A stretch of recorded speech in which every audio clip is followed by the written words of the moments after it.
Deuteronomium, hoofstuk 22. Wanneer jy sien dat 'n bees of een van die kleinvee van 'n mede-Israeliet ronddwaal, mag jy dit nie ignoreer nie. Jy moet daardie dier terugvat na sy eienaar. En indien die eienaar van die dier nie naby jou woon nie, of as jy glad nie 'n idee het wie se dier dit is nie, moet jy die dier by jou hou totdat sy eienaar na hom begin soek, en dan moet jy dit aan hom teruggee. En as sy donkie of kledingstuk of enigiets anders van 'n mede-Israeliet wegraak en jy dit vind, moet jy dieselfde daarmee doen. Jy mag dit nie ignoreer nie. Wanneer 'n donkie of 'n bees van 'n mede-Israeliet in die pad gaan lê, mag jy dit nie ignoreer nie. Jy moet jou volksgenote help om die dier weer op sy pote te kry. 'n Vrou mag glad nie 'n man se klere aantrek nie, en 'n man mag ook nie 'n vrou se klere aantrek nie. Mense wat so iets doen, is 'n gruwel vir die Here jou God. Wanneer jy iewers in die veld, in of onder 'n boom, afkom op 'n voëlnes en die ma sit op die nes, mag jy nie die ma saam met die eiers of die kuikens vat nie. Die kleintjies mag jy vir jou vat, maar die ma moet jy laat wegvlieg. Dan sal dit met jou goed gaan en jy sal 'n lang lewe hê. Jy moet 'n veiligheidsreëling op die dak van jou nuwe huis wat jy bou aanbring. Dit is om te verhoed dat iemand van die dak afval en dat daar dan bloedskuld op jou huis rus. Moenie 2 soorte saad in jou wingerd saai nie. As jy dit doen, sal die volle oes van jou wingerd en die saad wat jy gesaai het aan die heiligdom behoort. Jy mag nie 'n bees en 'n donkie saam voor 'n ploeg inspan nie. Jy mag nie wol en linne saam aantrek nie. Werk tossels vas aan die 4 hoeke van die mantel wat jy dra.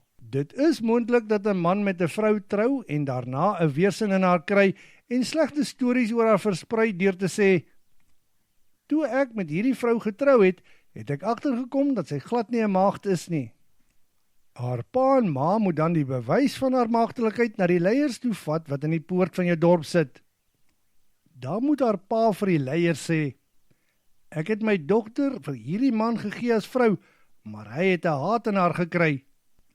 En nou slinger hy vals beskuldigings rond en gee haar 'n slegte naam. Hy sê, jou dogter was nie 'n maagd toe ek met haar getrou het nie. Tog, hier is die bewyse dat sy wel 'n maagd was." Die kledingstuk moet hy dan daar voor die leiers van die dorp oopsprei. Dan moet die leiers van die dorp die man bestraf. Hy moet 'n boete van 100 sikkel silwer of ongeveer 1,1 kilogram silwer opgelê word. Daardie geld moet aan die pa van die dogter gegee word, omdat haar naam beswaarder is in Israel. En sy bly sy vrou. Solank as wat hulle lewe, mag hy nie van haar skei nie. Indien hy egter die waarheid gepraat het, en sy nie meer 'n maagd was nie, moet sy uit haar pa se huis gebring word, sodat die mans van die dorp haar met klippe kan doodgooi. Sy het 'n skandelike ding aangevang in Israel, en het in haar pa se huis hoereer. Sulke skandelike dade moet jy uit Israel uitroei. Wanneer 'n man gevang word terwyl hy geslagsgemeenskap met 'n ander man se vrou het, moet hulle albei doodgemaak word. Sulke boosheid moet in Israel uitgeroei word. Wanneer 'n man in die dorp geslagsgemeenskap het met 'n jong meisie wat verloof is aan iemand anders, moet albei uitgebring word na die stadspoort en daar met klippe doodgegooi word. Die jong meisie, omdat sy nie om hulp geroep het in die dorp nie, en die man, omdat hy 'n ander man se toekomstige vrou onteer het. Sulke boosheid moet in Israel uitgeroei word.